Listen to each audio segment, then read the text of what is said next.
Bom dia, queridos. Hoje eu queria tratar de uma dúvida que me foi colocada. A dúvida é a seguinte: algumas pessoas duvidam que o Antigo Testamento foi de fato escrito por Deus devido a tantos acontecimentos de guerras, mortes, crueldades, que diferem muito do ensino de Jesus, de quem Jesus foi, tão cheio de amor, tão cheio de compaixão. Então o que a gente pode responder para essas pessoas? Bom, queridos, não há uma resposta muito fácil para isso. E aqui eu poderia ficar falando por um bom tempo para a gente abordar cada questão, explicar todos os pontos detalhadamente. Mas deixa eu tentar condensar aqui o melhor possível em um tempo aqui não muito longo. Bom, é importante nós sabermos que o Antigo Testamento é a infância da espiritualidade da humanidade.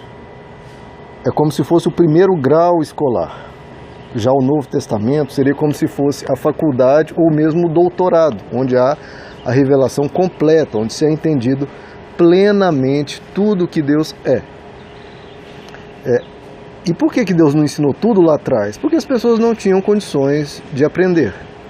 A uma criança de 3 anos de idade, você não vai ensinar física avançada. Você vai ter que ensinar muita coisa antes para ela chegar num grau de conhecimento que permita ela conhecer a física avançada. Então, é por causa disso. Então, Deus foi ensinando a humanidade ao longo do tempo, até chegar o que a Bíblia chama de a plenitude dos tempos, quando então Jesus pôde vir com o seu ensino. E ainda assim, como nós vimos, e cansamos de ver, os judeus, os fariseus, combateram Jesus porque não queriam aceitar aquele ensino de tanta graça, de tanta compaixão, de tanto amor. Então o ser humano tem muita dificuldade de compreender toda a magnitude da bondade de Deus. Então, lá na época do Antigo Testamento, ali 1500 anos antes de Cristo, ou seja, estamos falando de 3500 anos atrás, queridos. Um povo com moralidades primitivas, muitos deles selvagens, muitos deles cruéis, e Deus tinha que pegar as pessoas nesse nível e ajudá-las a avançar o quanto elas poderiam. Então eles conheciam muito pouco de graça, de amor, de perdão, etc. Então a Bíblia é uma revelação progressiva. Isso é muito importante saber, é uma revelação progressiva. Então, quando você está lendo o Antigo Testamento, você está lendo a matemática básica, o português mais simplesinho, e no Novo Testamento você está lendo algo muito mais avançado. Deixa eu dar um exemplo para mostrar isso diante de muitos que poderíamos dar. Por exemplo, os fariseus, tentando contrapor Jesus, eles o questionam. Olha, Jesus, Moisés, o grande Moisés, permitiu que dessemos carta de divórcio por qualquer motivo. Se a mulher queima a comida ou faz uma comida ruim, o homem tinha direito de pedir o divórcio, de dar a carta de divórcio. Isso, inclusive, está registrado em escritos de rabinos da época. Permitida a carta de divórcio por qualquer motivo. Isso Moisés permitiu. E o que Jesus responde? Ele permitiu isso por causa da dureza do coração de vocês. Mas no princípio não foi assim. Aí Jesus aponta para Adão e Eva. Então o que Jesus está dizendo? Que a própria lei, o próprio ensino do Antigo Testamento, ele é contingenciado pelas questões da época. Deus não pôde ensinar tudo o que poderia por causa da dureza do coração humano. Agora, quando vem Jesus, ele ensina tudo porque ele é a imagem perfeita de Deus. Nele há toda a plenitude da divindade. Então, por causa da dureza do coração de muitas pessoas, o ensino perfeito não pôde ser dado na época de Moisés e ao longo do Antigo Testamento. Ora, isso está escrito, está deixado bem claro. Por favor, leiam Deuteronômio capítulo 18, que é um texto bem claro sobre isso. Deus chega a Moisés e ao povo de Israel e diz: se preparem, façam um jejum de 3 dias, e eu aparecerei a vocês e revelarei quem eu sou, revelarei toda a verdade a vocês. Então, a lei já havia sido dada, mas Deus vem e diz: eu vou lhes dar a mensagem perfeita. Só que o povo fica com medo de Deus, eles eram povo analfabeto, escravo, selvagem, muito primitivo, e falam a Moisés: Moisés, olha, nós não temos condições de receber essa mensagem. Vá você, ouça o que Deus tiver e traga para nós. O que Deus diz? Quando Moisés fica irado com isso, vai até Deus e Deus diz: Moisés, eles estão certos. Eles não têm condições de ouvir a verdade completa. Então faz o seguinte, Moisés. Estou aqui traduzindo em um termo mais fácil para compreender. Faça o seguinte, Moisés. Eu lhe darei um ensino mais básico, um rascunho da verdade, porém, eu enviarei um profeta semelhante a ti, que trará a verdade completa. Quem não ouvir esse que virá depois, aí sim eu cobrarei dessa pessoa. Então, é bem claro que a aliança que foi feita ali, o ensino que foi feito ali, é algo provisório, é algo inicial, é algo incompleto, é algo longe da profundidade do que Deus queria trazer. Então fique isso bem claro. Então próprio Deus diz que viria alguém depois que traria a mensagem perfeita. E é o que a gente vê, por exemplo, no Monte da Transfiguração. O que acontece no Monte da Transfiguração? Sobem Pedro, Tiago e João, os 3 discípulos mais próximos de Jesus, com Jesus ao Monte da Transfiguração, que é reconhecido como Monte Tabor. Bom, e ali aparece o grande representante da lei, Moisés, e o maior representante dos profetas, Elias. Veja só, os discípulos estavam com um carpinteiro, o gigantesco Moisés, que escreveu 5 livros da Bíblia, e Elias, que deu início a toda uma geração poderosa de profetas. Os discípulos iam ouvir a quem? A quem eles iriam fazer perguntas, a quem eles iam querer saber sobre Deus? Com o carpinteiro ou com Moisés e Elias, que estavam descendo da glória eterna para estar ali? Ora, a pulsão natural, eles perguntaram a Moisés e a Elias, que eram os grandes e estavam vindo da glória. Mas mas aí veio uma voz do céu e diz: este é o meu filho amado, falando de Jesus, que se transfigurou diante deles. Este é o meu filho amado, a ele ouvi. Vocês querem ouvir Elias? Querem ouvir Moisés? Não. Ouça a Jesus. Ele é a revelação completa. É a ele que vocês devem ouvir. Lembra de Deuteronômio 18? Deus diz: Moisés, eu enviarei um profeta semelhante a ti, a ele devem ouvir. E eu vou cobrar, a ele devem ouvir. O que Deus diz no Monte da Transfiguração? Este é o meu filho amado, a ele ouvir. Então é a Jesus que você deve ver. Agora, o que a gente faz com o Antigo Testamento? Bom, você pode tentar, como muitos fazem, compatibilizar. Pegar algumas situações, Deus falando, e tentar compatibilizar com os ensinos de Jesus. Agora, há de se ter um certo cuidado. Primeiro, porque, como eu já mencionei, é uma infância, há uma superficialidade, há uma relatividade nesses ensinos. E ao tentar ver o que condiz com Jesus, por favor, nunca relativize Jesus.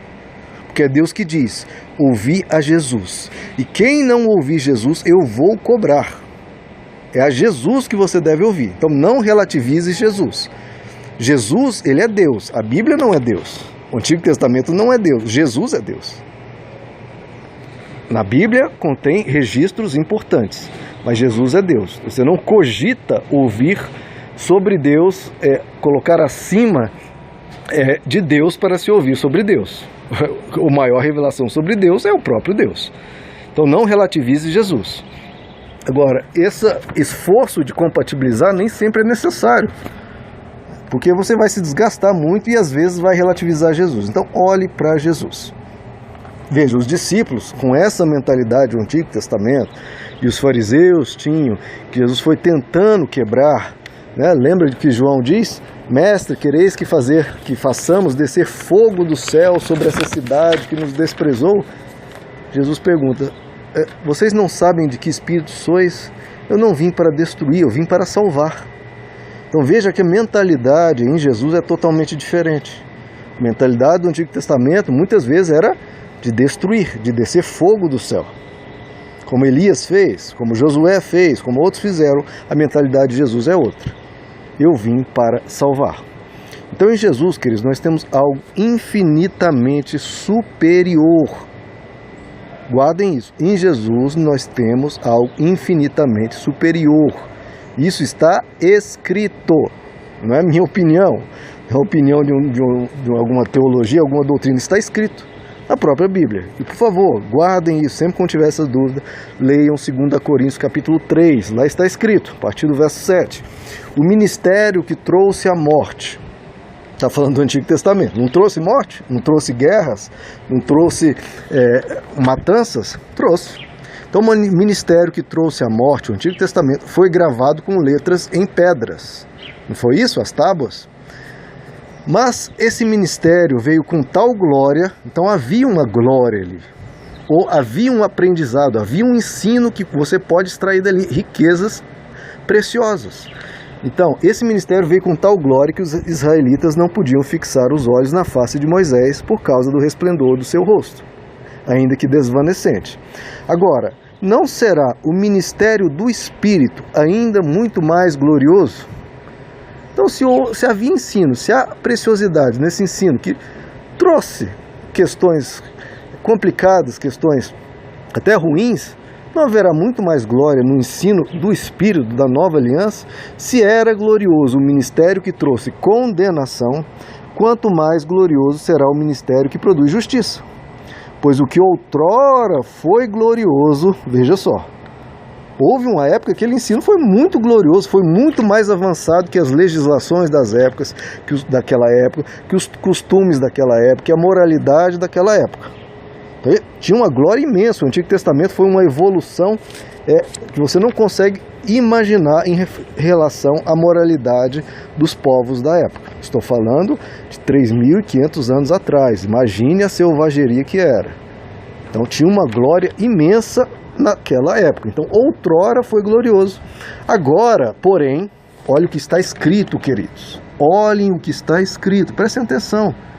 O que outrora foi glorioso, agora, comparado a Jesus, não tem mais glória, em comparação à glória insuperável. Eu comparo o Novo Testamento com o Antigo. Era glorioso. Agora, não tem o que se comparar com a glória insuperável. Não tem glória mais se comparado a essa glória insuperável. E o texto aqui continua fazendo essa comparação, depois vocês podem ler. Então, queridos, uma coisa que eu quero que vocês guardem, não tem esse pensamento binário, né? O Antigo Testamento, ele não é de Deus, então joga fora tudo. Não. E também não vá para o outro oposto. É de Deus, vamos absorver tudo, vamos praticar tudo que ele está. Não, porque ele foi superado por algo com a glória incomparável, insuperável. Então há um caminho do meio. Não é descartar tudo, nem absorver tudo. Ali é de Deus para aquela época, foi o que podiam captar. Mas foi superado e nós temos algo muito melhor, muito mais condizente, na verdade, perfeitamente condizente com o caráter de Deus, que é o que nós vemos em Jesus. Mas aí você pode insistir, mas e as ações cruéis que, segundo o relato do Antigo Testamento, foram ordenadas por Deus? O que a gente faz com isso? Veja, queridos, é simples. Se isso te atrapalha, por favor, se isso te atrapalha a seguir a Jesus, a entender os caminhos de Jesus, ou te leva a relativizar os ensinos de Jesus, deixe para conhecer a resposta disso na glória, no céu. Mas fique com Jesus. Não troque Jesus por nada, por favor, porque senão você vai estar involuindo, você vai estar diminuindo, você vai estar deixando de crescer. Não negocie Jesus, ponto. Se isso te atrapalha, deixe para conhecer isso na glória e fique com Jesus. Você não precisa praticar nada do que está no Novo Testamento, do Antigo Testamento. Você pode olhar para o Novo, porque em Jesus estão escondidos todos os tesouros da sabedoria e do conhecimento, nele. Então toda a sabedoria, todo conhecimento, você ficando só com Jesus, você vai estar plenamente satisfeito. Agora, se você quiser uma resposta mesmo, e as crueldades, o que a gente faz com isso? Olha, queridos, no meu ver, e o que a gente pode depreender é que parece que, diante das circunstâncias da época e de fatores futuros que poderiam ocorrer né, diante de uma outra alternativa, aquilo tenha sido o melhor possível, ou menos pior possível. Ou talvez aquela alternativa tenha sido a menos pior por diversos fatores, inclusive por misericórdia aos povos afetados. Porque eram povos, queridos, que não pensa que eles viviam em todo conforto, eram povos tranquilos, pacíficos, cada um na sua casa. Não, queridos, eram povos perversos, eram povos cruéis, eram povos que viviam como animais, uns se matando uns aos outros, vivendo de uma forma extremamente degradante e extremamente cruel. Então, muitas vezes, a chegada do juízo ali foi uma libertação deles para deixar aquela morrência, na verdade, aquela vida destruída e desgraçada, para ir para a eternidade e aí se encontrar com Deus, seja lá como seria esse encontro. Toda ação de Deus, que eles guardem isso, toda ação de Deus é uma ação de misericórdia. Toda ação de Deus é uma ação de misericórdia, seja em relação aos povos afetados, seja nas pessoas que foram libertas daquela presença maligna daqueles povos. E Deus, queridos, Ele é o Senhor da vida. E se Ele quiser tirar a vida, entre aspas, da pessoa, Ele pode fazer na forma que Ele quiser. Mas esse tirar a vida também é uma imagem pagã, porque quem crê no Evangelho sabe que ninguém morre, a pessoa vai para a eternidade a ter ali o encontro com Deus e a partir dali ter a destinação que cada um escolheu.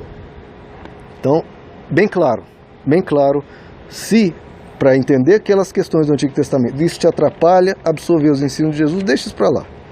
Deixa para conhecer a resposta mais perfeita na glória. Lá o próprio Jesus te explica. Enquanto isso, fique com Jesus. Se Jesus não gastou o tempo dele explicando aquilo, não gaste o seu tempo também num esforço brutal para tentar justificar aquilo. Não, fique com Jesus. E se você quiser entender um pouco mais o relacionamento entre o Antigo Testamento e o Novo Testamento, existem 2 livros escritos no Novo Testamento sobre isso, o livro de Gálatas e o livro de Hebreus.